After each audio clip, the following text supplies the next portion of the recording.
Thank you for inviting me to this seminar series.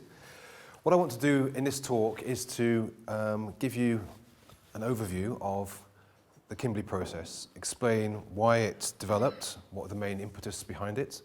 I'll give a sort of a brief introduction to the structure of the diamond industry, and then how the issue emerged, and who the forces that put it onto the table, and why did it become an actual process. And then I want to finish with, and then talk about how it actually works, of course, and then finish with some questions as to whether it's working or not. And specifically, I'll be coming to the case of Zimbabwe, what's going on in Zimbabwe at the moment, and highlighting some of the problems associated with what's basically a voluntary mechanism for ethical consumer issues and also industrial issues as well. And I got interested in the Kimberley process when I was living in Botswana, and this is in the early 2000s, and the whole issue of blood diamonds started to seriously worry the government in Botswana, because they were afraid that their diamonds, which they said were clean diamonds, were going to be tarnished by the whole Africa, all diamonds from Africa are dodgy, basically. And so Botswana, Namibia and South Africa came together to try and protect their industries, and this then gelled with NGOs from Canada, actually. A lot of the impetus was from Canada. But it has been quite a controversial process, and there are some problems that are associated with it. So let's go through this. Okay. First of all, the Kimberley process, certification scheme, not just called the Kimberley process, is one of the first serious attempts to try and regulate natural resources, right? And particularly respond to a specific issue, okay? Which is, the issue is the illegal trafficking of diamonds from conflict-driven areas, or from conflict areas. And we'll return to this, and perhaps we can just also talk about this in the discussion, because the definition is quite narrow, right? And this opens up all sorts of questions as to what exactly is a blood diamond, what is a conflict diamond, if there isn't a war, is it still a blood diamond, this type of thing. And there is increasing pressure on the Kimberley process by NGOs to try and broaden this definition. And of course, the industry itself is fighting a rearguard action to try and stop this, because it opens up all sorts of questions about ethical trading, consumer rights, process, etc., etc.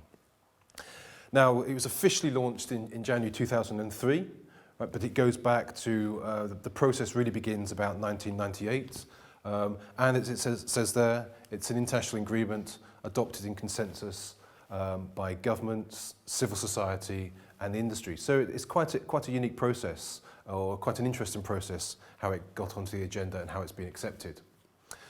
Now, the diamond industry itself is particularly important for Africa, because about 65% of global diamonds, these are natural diamonds, of course, not industrial diamonds, but 65% come from Africa. So it's a big issue for African countries, and it's specifically a big issue for South Africa, Botswana and Namibia, whose industries, whose GDP is made up, particularly Botswana and Namibia, by quite a large percentage of its diamond exports. And it's worth about $13 billion per year in rough diamonds.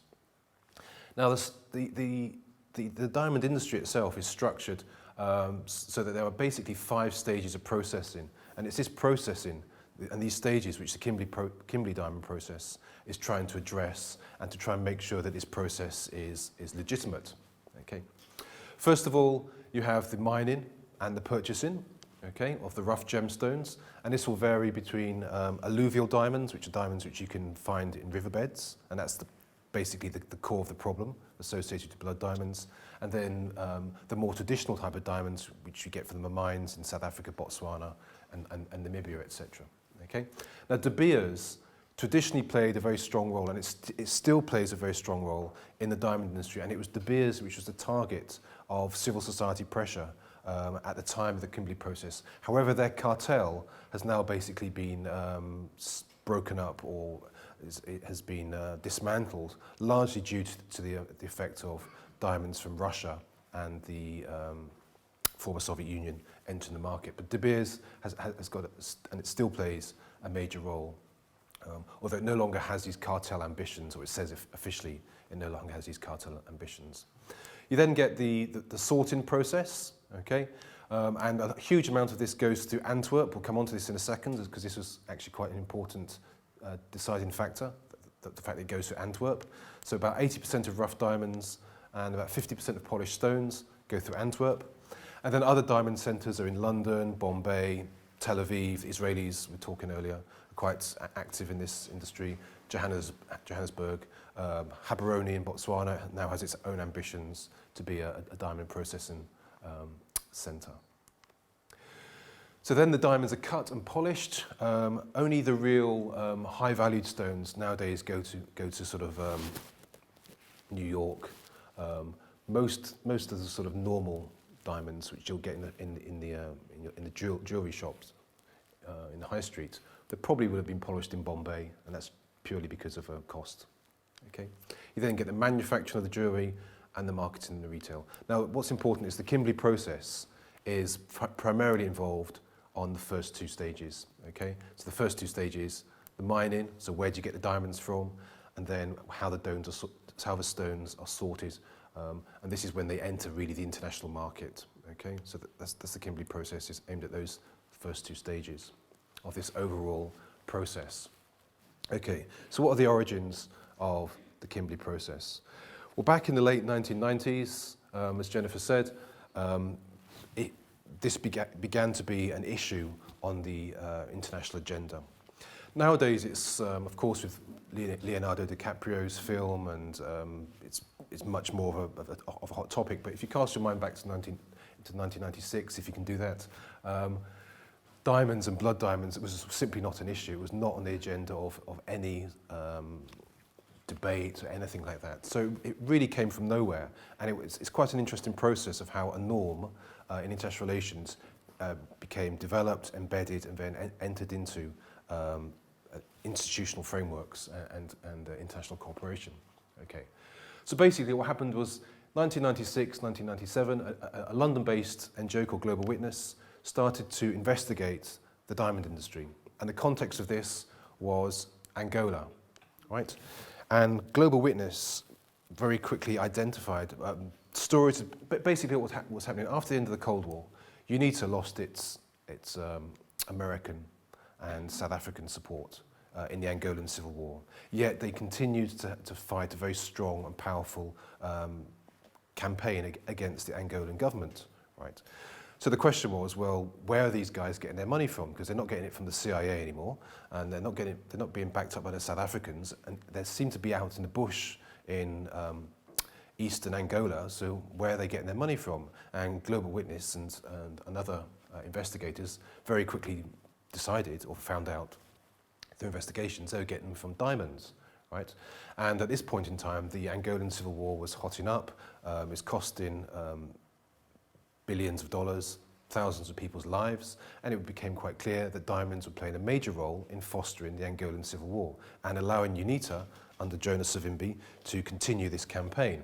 Okay, so Global Witness was particularly concerned with diamonds in Angola, and their report came out saying that numerous diamond companies and diamond importing centres continue their operations, and this was the important bit which Global Witness wanted to target, which the Kimberley process has successfully targeted, without fear that consumers or governments question their actions. Okay, so that was Global Witness's role in the process. We'll return to them in a second. This bit here, without fear that consumers or governments would question their actions. As I say, I used to live in Botswana, and I used to have some friends, and one of them was involved in the diamond industry, working for Debswana, which was the company formed by De Beers and the Botswana government for diamond exploration in Botswana. And I remember him telling me that before he joined Debswana, he was employed by De Beers. He was a South African. He was employed by De Beers to basically fly around Central and West Africa with literally a bag of cash, and they would set up an office in somewhere like Guinea or in the DRC or wherever, and they would just buy diamonds, no questions asked, from anyone who came into their office. And this was at the time when De Beers was operating this cartel, right? And I remember saying to him, well, didn't you ever ask any questions about where these diamonds were coming from? And he said, and this is a guy from De Beers, specifically said to me, no, we are told, don't ask any questions, just get hold of the diamonds, buy them to stop them going onto the international market. Right? So this is the type of situation back in the late 1990s where diamonds, didn't matter where they come from, whether they're clean or whatever, was going onto the market with the connivance of De Beers, allegedly I should say, because I'm being filmed, allegedly with the connivance of De Beers, and this was a situation which the Kimberley Process started to tackle, and which this was a process which, or this is the situation which Global Witness and other NGOs decided needed to be changed. Okay, now the context of this was that in 1998,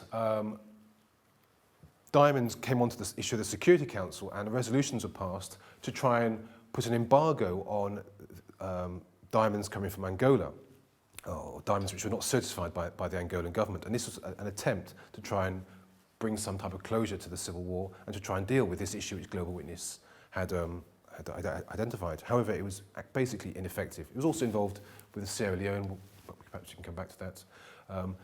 But in December 1998, Global Witness's report, A Rough Trade, the role of companies and governments in the Angolan conflict, specifically targeted De Beers. And this was very embarrassing for De Beers, okay? And we'll go on to that in a second why. There was basically a failure by the UN and by the European Union to make sure that its member states were fulfilling their obligations under the Security Council embargo. And what was particularly embarrassing for the European Union, for example, was that, as I pointed out, that Antwerp is a centre. Antwerp remains a centre of the diamond industry, and it's about half an hour's drive from Brussels. So it's clear that blood diamonds were still going through Antwerp, even though the UN and the European Union had allegedly had measures against this, and yet you could just drive half an hour away from EU headquarters, who are issuing all these statements saying that they're dealing with the problem, and you could get first-hand exposure to the reality that nothing was really changing. So an NGO coalition called Fatal Transactions was formed, and this brought together Global Witness and a bunch of other people, the Dutch, Medico International, etc. And they started a rather damaging public awareness campaign about blood diamonds. Okay, I say it's damaging for the diamond industry. And the diamond industry was then, and this is how the diamond industry got on board, they started to realise that this was a potentially disastrous situation for them as information about blood diamonds began to be entered the public domain, as the media campaign by the Fatal Transaction Coalition and others, Partnership Africa, Canada, I'll come on to them in a second, began to really raise this issue and began to ask questions about the diamond industry. It became, towards the end of the 1990s, there was a real fear within the diamond industry that diamonds were going to go the same way as fur. Right? In other words, that just as fur was once a symbol of wealth and whatever it was, used to be in those days, it very rapidly became out of fashion because it was seen to be associated with cruelty, etc. And diamonds, because they have no intrinsic, unless they're industrial diamonds, they have no intrinsic value, right? And they're very strongly associated with romance, and the value that diamonds have comes from the marketing, the very clever marketing schemes of De Beers, etc. There was a real fear that diamonds would go the way of fur. So the diamond companies, De Beers, but also the jewelry industry, etc., started to realise that this was a major problem. And this is a typical poster. This is Amnesty International's poster, which they had in France, but there's all sorts of posters that they had highlighting the link between diamonds and violence, specifically in Africa, and bloodshed. Okay. So a major part of the focus of these NGOs was to focus on consumer rights and the ethics of buying diamonds from blood, the ethics of buying blood diamonds or buying diamonds that may have come from conflict zones. Okay, and Fatal Transactions urged the public to directly contact De Beers or to directly walk into the local jewelry shop and ask, where did that diamond come from? Can you prove it's not from Angola? Can you prove that's not from Sierra Leone? Can you prove that this diamond is not financing conflict in Africa? And of course, at that stage, De Beers couldn't do that. Jewelry shops couldn't do that. So it was really opened up a Pandora's box, a serious problem for the industry. as to the ethics of selling products which they couldn't really actually guarantee that they weren't directly involved in conflict or war. Okay? The response of De Beers was quite interesting. Within a very few weeks of the campaign being launched, De Beers quickly said that they were no longer buying diamonds from Angola, right? Which of course raises the question, why did they need a consumer boycott or a threatened consumer boycott or NGOs to ask them why they're buying blood diamonds? But anyway, I'm sure they'll have a reason. And De Beers stated it would be reviewing its diamond purchases from places like Guinea and the DRC. Guinea was, as I said, was the place where my friend used to sit in Conakry and buy things which allegedly came from Guinea but probably came from Liberia or Sierra Leone. Okay? And De Beers' managing director, of course, issued a very stern and serious statement saying that De Beers shared the world's deep concern over the continued suffering of the people of Angola. Now, of course, the context of this is the war in Angola had been going on since 1975. Diamond exports had been involved in perpetuating the war for much longer than fatal transactions or Global Witness had been involved, had sort of drawn attention to. So De Beers had known this. Allegedly, De Beers had known this. So, you have to ask a couple of questions. But anyway, and he also said he was concerned that some of the funds, just a few of them, might have been used by UNITA. Okay. Now, this is where the Canadians come in, and they strongly, Partnership Africa-Canada played a major role in this because they broadened the focus. Initially, the focus was on Angola. Sierra Leone was kind of in the background, but Partnership Africa-Canada really put Angola, the issue of Sierra Leone, on the map with their report, The Heart of the Matter, Sierra Leone, Diamonds and Human Security, and the heart of the matter was the role of diamonds in perpetuating the civil war in Sierra Leone. And as you know, the war in Sierra Leone was particularly brutal, particularly horrific, right? And so this was further pressure, okay? And they demonstrated that conflict diamonds was clearly a pan-continental problem. It was not just simply linked to Angola, as De Beers kind of tried to imply, and that everything else was okay. And Partnership Africa-Canada actually came out and said they thought about 15% of global trade in the diamond industry, of global diamond trade, involved blood diamonds. Okay, now if you think back to what I can't remember what the figure was at the start, it was billions, then 15% of billions is quite a lot, right? So, and they showed how their report showed, and the person who wrote this or edited this was Ian Smiley. Yeah, there's Ian Smiley, who will return because he's actually resigned from the Kimberley Process, but we'll get onto that in a sec. So Ian wrote this report, or certainly put it together, he put his name on it. And he showed how the war had basically become a stunt for all sorts of extremely dubious characters from Sierra Leone and other parts of Africa, but also Russia, Israel, etc., to basically make a lot of money out of blood diamonds in Sierra Leone.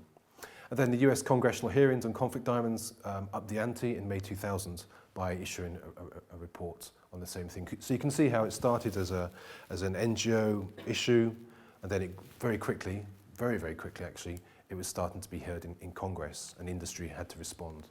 Okay.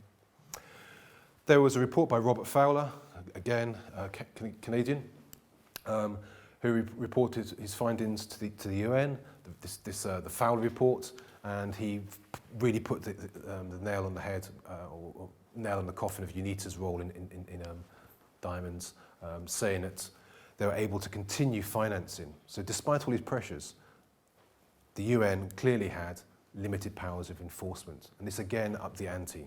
Okay, and what Fowler did, which was very interesting, was which was not very diplomatic of him, but it did work, was he actually set out to name and shame those companies and those countries involved in this process, okay, and even individuals.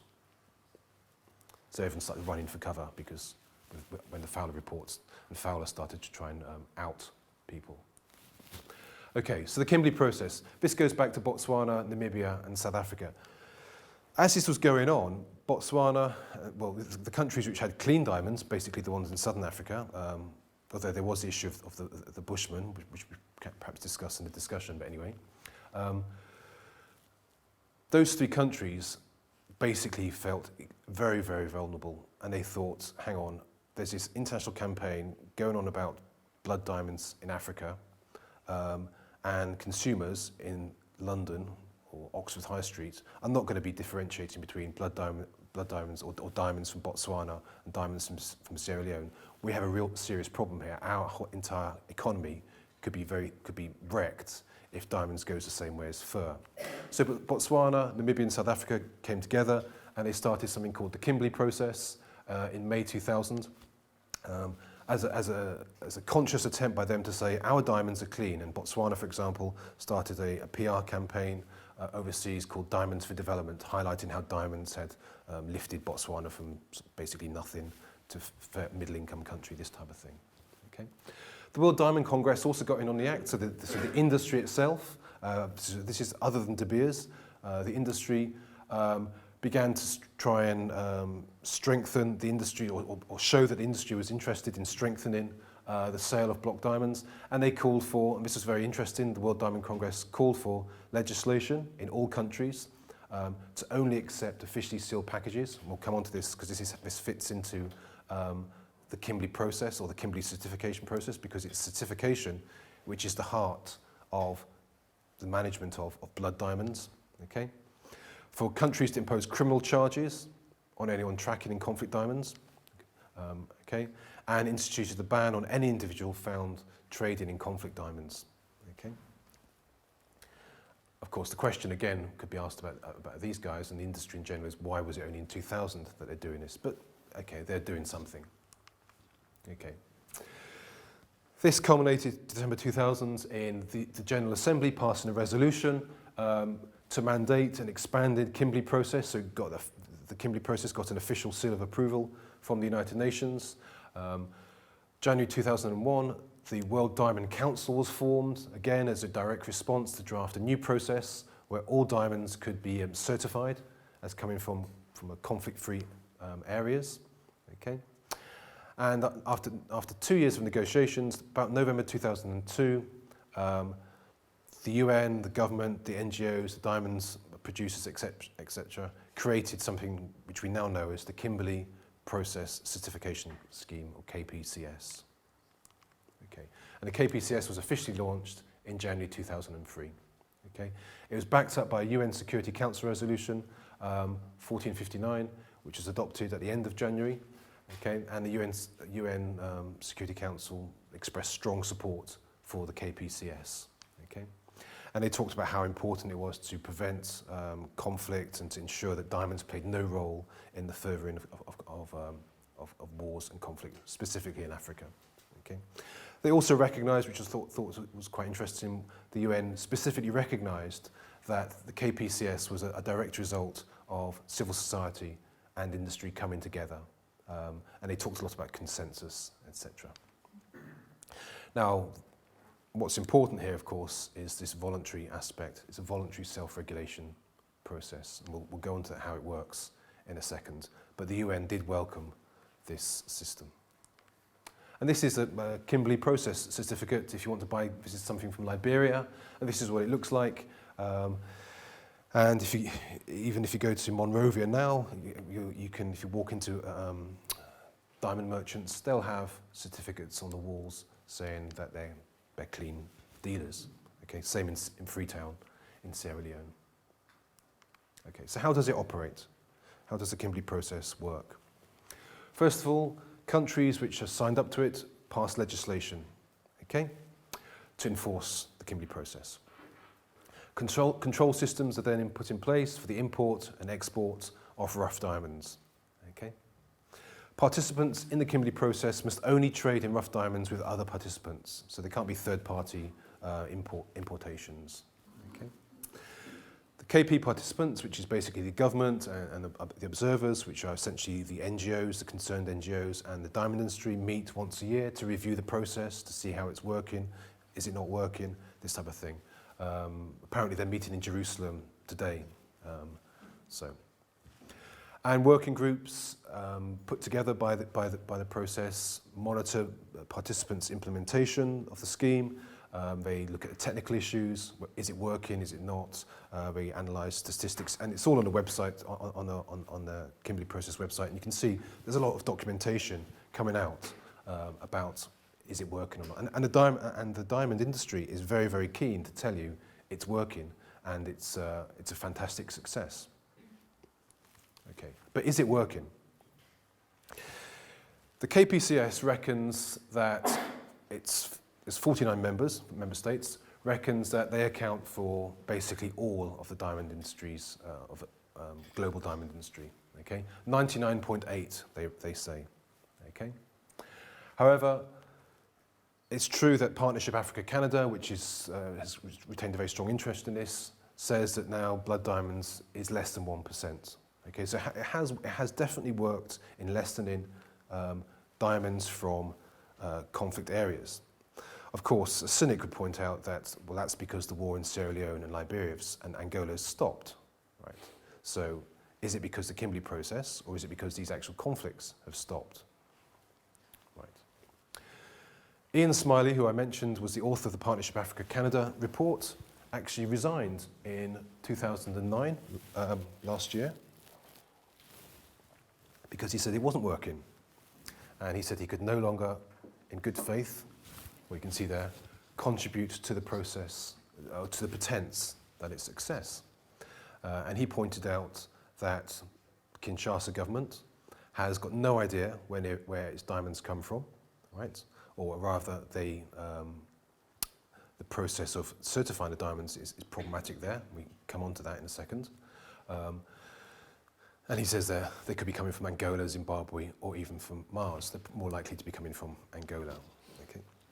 And a UN group of experts recently found that the diamond trade in Côte d'Ivoire has been driving conflict and problems in that country. Okay, going through Ghana, being legitimated through Ghana, or through Mali, having certificates from the Kimberley Process, because the countries, member countries, issue these certificates, and this is a fundamental weakness, and these diamonds are then being passed off into the international market as coming from decent countries like Ghana, Mali, when in fact they might be coming from conflict areas of Côte d'Ivoire, Ivory Coast.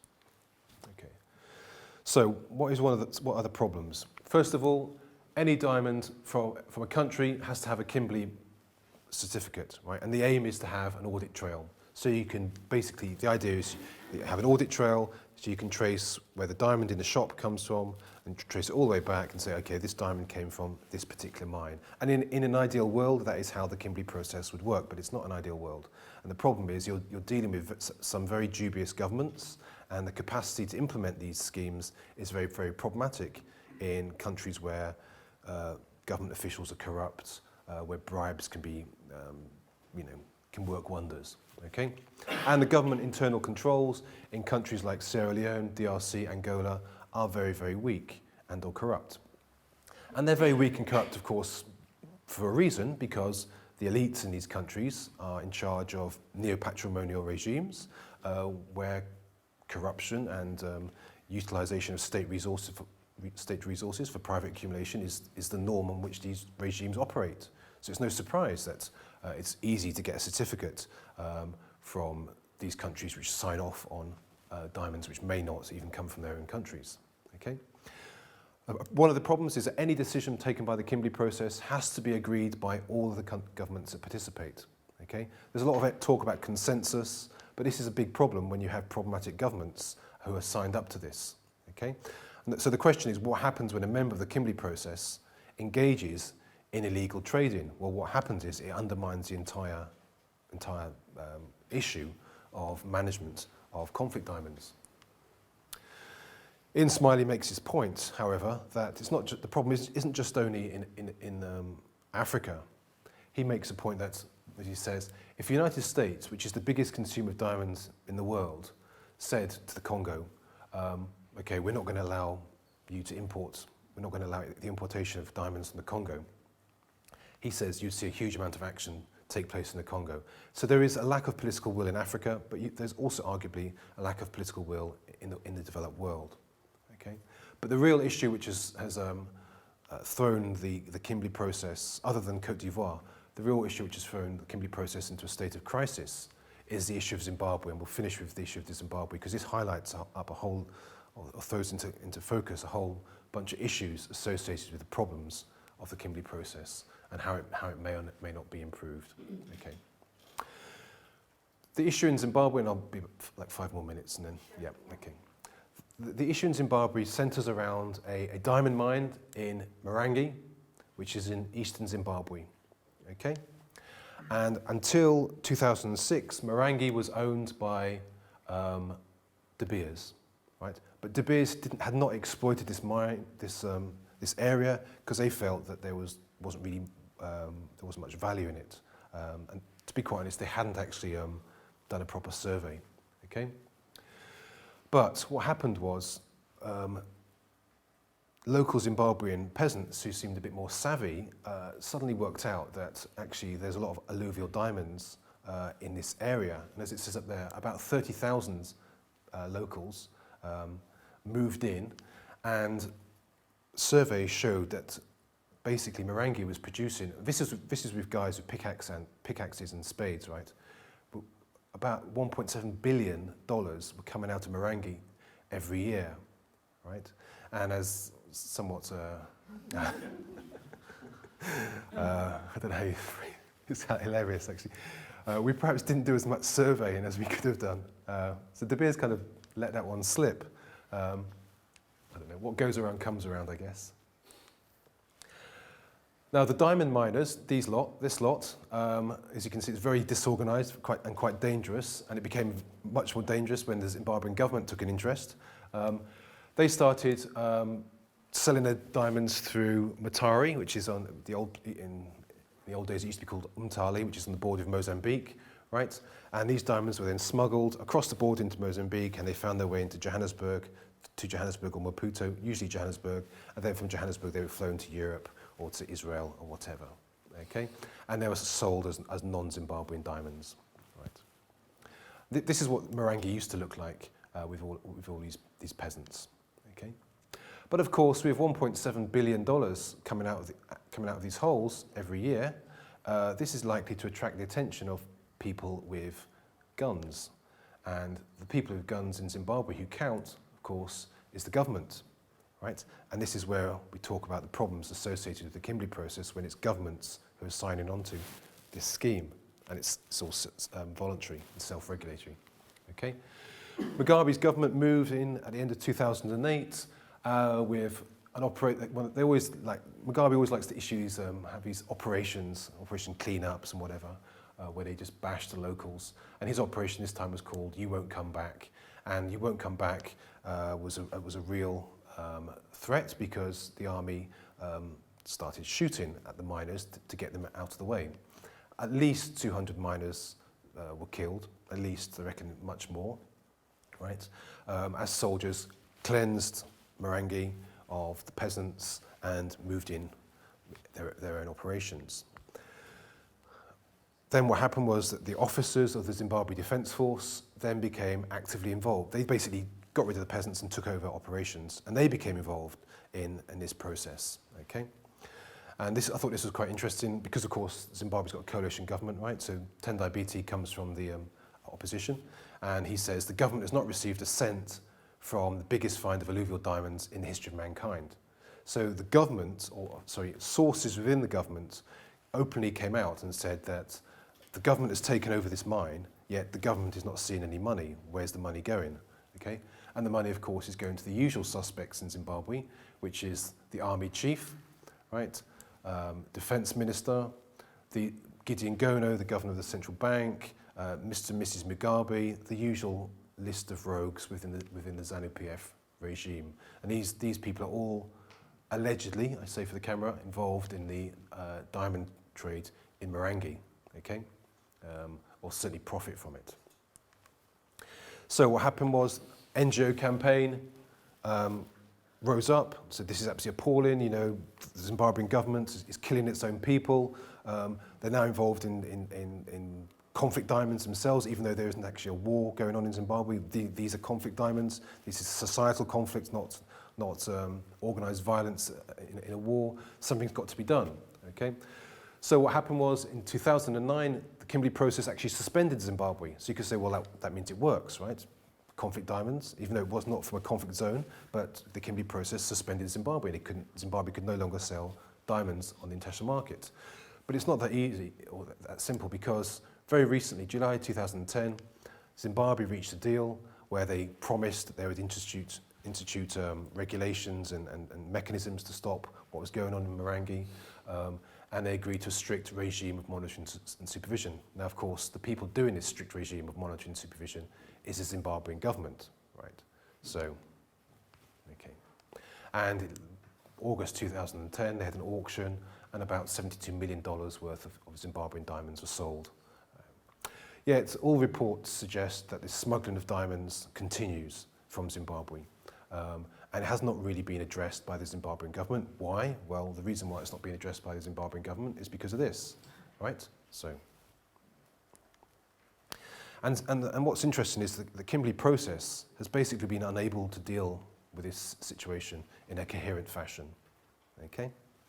The Zimbabwean government denies that this is happening, and the Kimberley Process is then found in a bind, because the Kimberley Process is built on 49 states agreeing to regulate an industry. Well, what happens if one of those states, and quite honestly, amongst the 49, quite a few of these are like this, but what happens if one of these states is run by a bunch of crooks, right? And this goes to the heart of the sort of state sovereign system, international system, really, right? But it certainly strikes at the heart of the Kimberley Process is you're relying upon governments to self-regulate themselves with the assumption that these are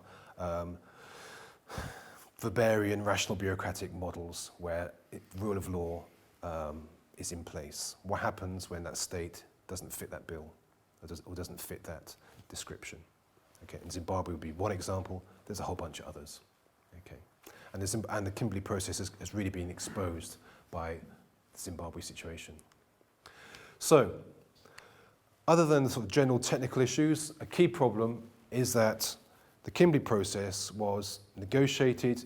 It sprang from a desire to deal with the Angolan war situation, specifically an out-and-out war. That's one problem. Okay, how do you deal with situations where there is not a black and white war going on, right? Which is easy to try and to define. That's the first problem. And the definition of blood diamonds is quite, as I said right at the start, is quite narrow. It's used by rebel movements to finance conflict, okay, aimed at undermining legitimate governments, right? Now, of course, let's unpack this. What is a rebel movement? Well, sometimes rebel movements can be fighting against illegitimate governments. What is a legitimate government? Well, is it something which is recognised by the UN? Well, that's how the state system operates, but let's be honest here, a lot of governments in Africa, where the majority of diamonds come from, are not legitimate, right? So there's a problem here. And the key question is, what about governments? And Harare is a good example of this, where the government is involved in systematic human rights abuses and is involved in the diamond trade at the same time, but there isn't an ongoing war. Okay? Can the Kimberley Process really address these issues? Now, in Zimbabwe, they did suspend, in the Zimbabwe case, they did suspend the government or trade from that country, diamond trade from that country, for a period of time, but you can see that they're very, very keen to let Zimbabwe back into the scheme. So it does raise fundamental questions about the role of states in managing this industry. Okay? And this brings me to the final point, which is that NGOs and ethical groups are now asking that this definition of blood diamonds and conflict diamonds be broadened, okay? And the diamond industry take on a much broader concept of the ethical trade in its own products, okay? It's asked for the Kimberley Process to broaden the mandate to address human rights abuses, okay? And of course, this is where the diamond industry starts getting nervous, because worker exploitation, would that include children in Bombay polishing the diamonds, okay? Child labour. What about the environmental destruction? You saw in Zimbabwe, it's just they dug a hole, and that's typical of alluvial diamonds, right? Violence associated with the whole trade, etc., etc. And the problem is, of course, is that because it's a voluntary process, primarily driven by states, whether or not this will be broadened depends upon the governments who are members of the Kimberley process. And some of the governments, like I would imagine Canada, etc., would have no problem with this. Other governments, such as Zimbabwe, would have major problems with this. So, this is Naomi. And that's of course, highlights that the Kimberley process and blood diamonds remains a hot topic. But that's it. Thank you.